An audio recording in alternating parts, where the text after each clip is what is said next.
நான்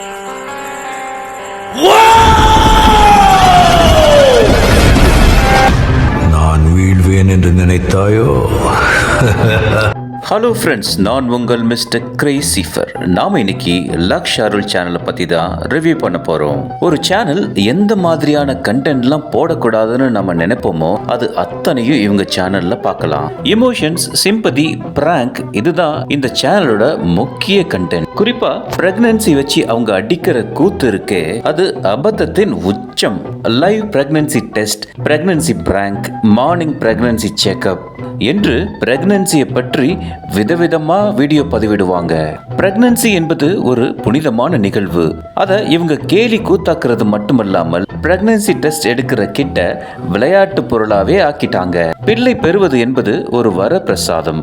ஆனால் அதையே விளையாட்டாக்கி கேலி பொருள் போல சித்தரிப்பது ஹியூமன் வேல்யூஸை கேள்விக்குறியாக்குறது மட்டுமல்லாமல் சமுதாயத்தின் மேல கொஞ்சம் கூட கவலை இல்லாததான் காட்டுது. அது மட்டும் இல்லாமல் ஸ்மோக்கிங் பிராங்க் என்று சொல்லி அந்த சேனல்ல உள்ள லேடி ஸ்மோக் பண்ணுவது போல காட்டுவாங்க. நமக்கு நல்லாவே தெரியும் புகைப்பிடித்தல் நம்ம உடம்புக்கு கெடுதலான விஷயம். இதுதான் WHO மற்றும் நமது அரசாங்கங்கள் எச்சரிக்கையும் பண்ணிக்கிட்டு இருக்காங்க.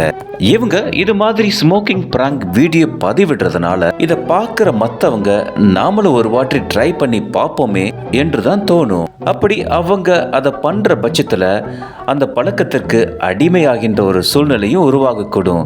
எனவே கொஞ்சமாவது சமூக அக்கறையோடு நடந்துக்குங்க. அதே போல இவங்க சேனல்ல டிவோர்ஸ் பிராங்க்னு ஒன்று பண்ணியிருப்பாங்க. டிவோர்ஸ் என்பது ரொம்ப ஸ்ட்ரெஸ்ஃபுல்லான டிப்ரெஷன் ஸ்டேஜுக்கு தள்ளுற விஷயம்.